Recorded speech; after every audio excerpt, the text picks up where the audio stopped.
ही मसूरची डाळ आहे. ह्या मसूरच्या डाळीपासून तुम्ही बघू शकता ही शेंद्री रंगाची बारीक आहे डाळ मसूरची, सर्वांनाच माहीत आहे.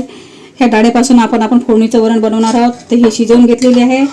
शिजवून घेतल्यानंतर याचा कलर पहा, साध्या तुरीच्या डाळीसारखाच झालेला आहे. 2 शिट्ट्यामध्ये खूप मऊ मऊ शिजलेली आहे. घेतानाच ती चांगली घ्यायची, नाही तर कोणती जरी घेतली तर आपण मग ते खूप शिट्ट्या केल्या तर शिजत नाही, तशीच राहते. तर ही छान आहे, लवकरच शिजली 2 शिट्ट्यामध्ये. तर याचा आपण साध्या आणि सोप्या पद्धतीने आणि कमी सामग्रीमध्ये खूप छान टेस्टी आणि रुचकर फोडणीचं वरण बनवणार आहोत. आपण ह्या वाटीनेच आपण पाऊण वाटी, काटोकाट भरून नाही पाऊण वाटी घेतलेली आहे, की जेणेकरून हे 4-5 लोकांना पुरेल अशा पद्धतीने आपण हे घेतलेली आहे. माझ्याकडे 4च मेंबर आहे, त्याच्यामुळे मी ही पाऊण वाटी घेतलेली आहे. तुमच्याकडे मेंबर किती आहेत त्या हिशोबाने तुम्ही घेऊ शकता. आता वळूया सामग्रीकडे. सामग्री याच्यासाठी काहीच लागत नाही, पण खूपच टेस्टी बनते. तर हे टोमॅटो घेतले आहे. टोमॅटो थोडे जास्त पाहिजे आणि कांदा, हे 2 पदार्थ जास्त असले पाहिजे आपल्याकडे.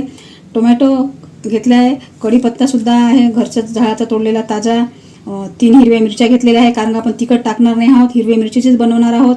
आणि हे कांदे घेतले आहेत, 3 कांदे घेतलेले आहेत. यामध्ये आपण टाकणार आहोत हळद, चवीनुसार मीठ आणि आपलं धनेपूड. धनेपूड घरच्या धण्याचंच आहे, पिसलेलं. धनेपूड टाकणं का आवश्यक आहे की हे थंड आहे, उन्हाळ्यात याला जास्त महत्त्व आहे. धनेपूडमुळे आपले आजारसुद्धा कमी होतात, म्हणून आरोग्यासाठी धनेपूड आपलं चांगलं आहे. चला तर सुरुवात करूया आपल्या रेसिपीला. गॅसवर गंज ठेवलेला आहे, गंज गरम झालेला आहे. याच्यामध्ये आपण आता तेल टाकूया. याच्यामध्ये 1 ते 1.5 डवला, पावणे 2 डवले तेल लागते भाजीला. तर तेल आपण टाकलेलं आहे. तेलाला गरम होऊ देऊया. तेल गरम झालं की आपण त्याच्यामध्ये मोहरी टाकूया. हे जिरं टाकूयात आपण. जिरं आणि मोहरी छान तळतळत आहे. तर यामध्ये आपण टाकूयात कांदे, हिरवी मिरची, याला परतून घेऊया. आणि याच्यात टाकूया कढीपत्ता. कढीपत्त्याला छान कुरकुरीत होऊ देऊया. फिरवून घेऊया याला आपण आणि याच्यावर झाकण ठेवून 2 मिनिट याला तेलामध्ये होऊ देऊया. 2 मिनिट झालेले आहे. आपला कांदा शिजला काय तर पाहूयात.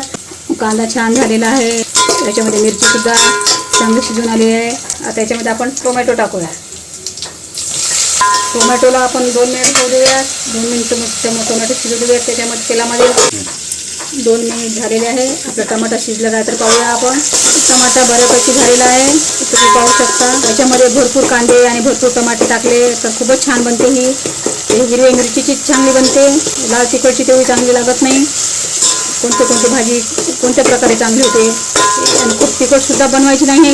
हे मधुरच छान वाटते भातासोबत खायला, पोळीसोबत खायला. तर याच्यामध्ये आता आपण हे मसाले आहेत आपले हे टाकून देऊयात. याला परतून घेऊया. त्याला झाकून ठेवायची काहीच गरज नाही आहे. थोडं 1-2 वेळा फिरून घेतलं की झालं, कारण का त्याच्यामध्ये जास्त मसाले नाही, त्याला शिजवण्याचा काहीही नाही. धनेपूड वगैरे, हळद वगैरे भातच शिजून जाते. तर ही बघा, याच्यामध्ये फक्त थोडं लक्ष देऊन आपल्याला 1 मिनिट फिरवत राहायचं, तर जेणेकरून जळला नाही पाहिजे. मसाला पण छान आपला शिजलेला आहे, पहा तुम्ही पाहू शकता. आता याच्यामध्ये आपल्याला हे शिजवलेली मसूरची डाळ टाकायची आहे. एकाच वाटीमध्ये खूप सारी मसूरची डाळ झाली आहे. याची क्वांटिटी खूप वाढलेली आहे, बघू शकता. घट्ट पण आलेला आहे वरणाला आणि खूप छान शिजली आहे. आपण तुरीची डाळ, मुगाची डाळ नेहमीच खातो. तुरीची डाळ तर आपली नेहमीच खाण्यामध्ये राहते. कोणाकोणाला तुरीच्या डाळीमुळे ॲसिडिटी होते. खरं तर ही थंडी डाळ आहे, याची तासीर थंडी आहे, तर म्हणून आपण हिवाळा आणि पावसाळा सहसा खात नाही. तर उन्हाळ्यामध्ये ही हमखास खातात. उन्हाळ्यामध्ये कसं याची शरीराची उष्णता कमी करते, तसे आपण थंड भाज्या खाल्ल्या पाहिजे. आता याच्यामध्ये आपल्याला किती पाणी लागते तर आपण टाकूया. जास्त पातळी नाही बनवायची, जास्त घट्ट नाही बनवायची, एवढी क्वांटिटी याची चांगली आहे. आणि हे थंडी झाल्यावर की नाही अजून घट्ट येते. अशा प्रकारे आपली हे मसूरची डाळ तयार झालेली आहे. बिलकुल साध्या आणि सोप्या पद्धतीमध्ये आणि चवदार छान टेस्ट देते. हे मुलांना, घरच्यांना, सर्वांनाच आवडते. त्याचा पावर मोठा करूया आणि याला आपण एक उकळ काढूया. हा वाढलेला सांबार आहे, बाजारातून खूप आता स्वस्त जुळ्या होत्या, तर खूप आणून ठेवला मुलांनी. तर याचं बारीक करून ठेवलेला आहे, कारण लवकर खराब होते, वाळून जाते. हाही खूप टेस्टी लागतो. हा आपण वरणामध्ये टाकत आहोत. धनेपुडे टाकलेलंच आहे.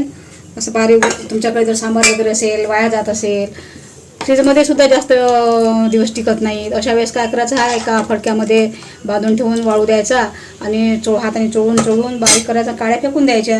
तो पण वापरण्याला आपल्याला कामात येते, काहीच वाया जात नाही. त्याला 2-3 मिनिटं लागतातच उकळायला. मोठ्या पावरमध्ये ठेवलेला आहे. 5 मिनिट झालेले आहेत. आपल्या मसूरच्या डाळीला उकळी आलेली आहे. मोठ्या पावरमध्ये ठेवलं होतं तर छान उकळी आलेली आहे, तुम्ही पाहू शकता. छान शिजलेली आहे, एकजीव झाली आहे. मसाला वगैरे याच्यामध्ये एकजीव झालेला आहे. तर आता ही आपली मसूर डाळ पूर्णपणे खायला तयार झालेली आहे. सुगंध खूप छान येत आहे. माझ्या तोंडाला तर पाणी सुटत आहे. केव्हा आपण जेवायला घेतो असं वाटत आहे. तुम्ही नक्की करून पहा वेगळ्या पद्धतीने आणि मसूरची डाळ वापरून. तर अशा प्रकारे आपली मसूरची डाळ झालेली आहे. गॅस बंद करते.